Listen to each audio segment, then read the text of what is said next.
or not, robots and AI are going to become a significant part of our lives in the next few years. So, what might we be worried about?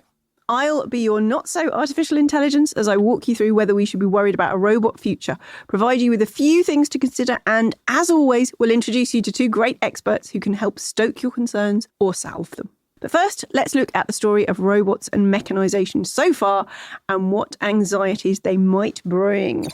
Robots as an idea have been a thing since ancient times, when Aristotle, in his book Politics, talked about robots as the only way to one day abolish slavery.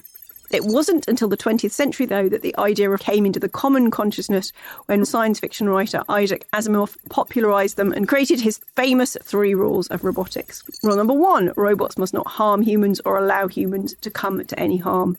Rule 2... No one talks about Robot Club. Rule 2, robots must follow the programming given to them by humans, except when it contravenes Rule 1. Okay. And Rule 3, robots must protect their own existence so long as that doesn't conflict with Rule 1 and Rule 2. Which kind of shows we've always been a bit anxious about whether humans and robots can rub along together peacefully. We've already seen some robots in industry completely transform factories. In China, apparently, they're adopting some dark factories which can run for days at a time without any human intervention, or in fact windows or artificial light, as everything is powered by AI and machine-driven. However, most of us, seem to be surprisingly ready to welcome our new robot overlords. Recent research shows that 64% of workers worldwide say that they would trust a robot more than their human manager. Did you feel a sense of trust when you were in the company of R2-D2? Only because I knew him from the films previously. See, I trust R2-D2 with my life. Is it because the way he looks or how he sounds? I think the sound is very reassuring. The lights are comforting. I think the shape as well. Everything about R2-D2 is pretty friendly. Thoroughly good egg. Yes. And in fact, I think shaped like an egg. Meanwhile, advances in robotics have continued apace. Elon Musk has predicted that by 2030, his company will be producing 1 million units per year of its humanoid Tesla Optimus robot, available to buy for an estimated $25,000 per unit, with Musk predicting that eventually there will be 20 billion humanoid robots in the world. That's around 2 humanoid robots per human. Does he say what these humanoid robots will be doing? They'll be doing a lot of manufacturing, they'll be running errands, they'll be literally anything and everything. The idea is they're humanoid so they can stand in for you in many different areas of your life. So it'll just be a queue of these robots getting a flat white? Potentially, yeah. Okay. So there's going to be 2 for every human. But just think, you've got to store this thing. Where do you put it? In the cupboard with the Hoover? Anywhere, I think.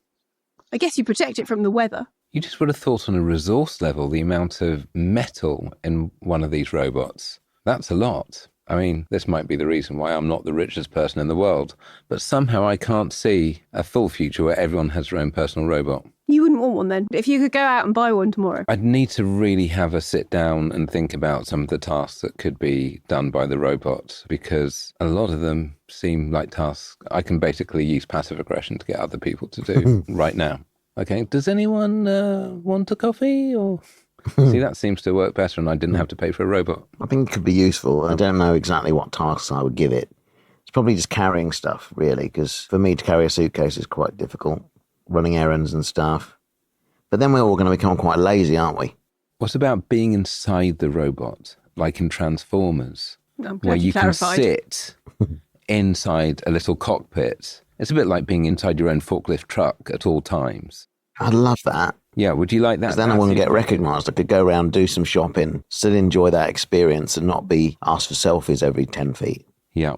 Because I'm inside my droid. Well, so we'd best make this happen ASAP. So let's look at our first anxiety, whether robots might take over our jobs. So when we talk about robots taking over our jobs, it's actually AI we're talking about. Some projections suggest that by 2050, AI could replace 1 in 5 jobs. That's 300 million roles worldwide. But it's also projected to create many new jobs, not just in the development of AI, but also via new AI-human collaborations. So what are the AI-human collaborations? And will it be like when Sting released a song with Shaggy? A difficult pill to swallow.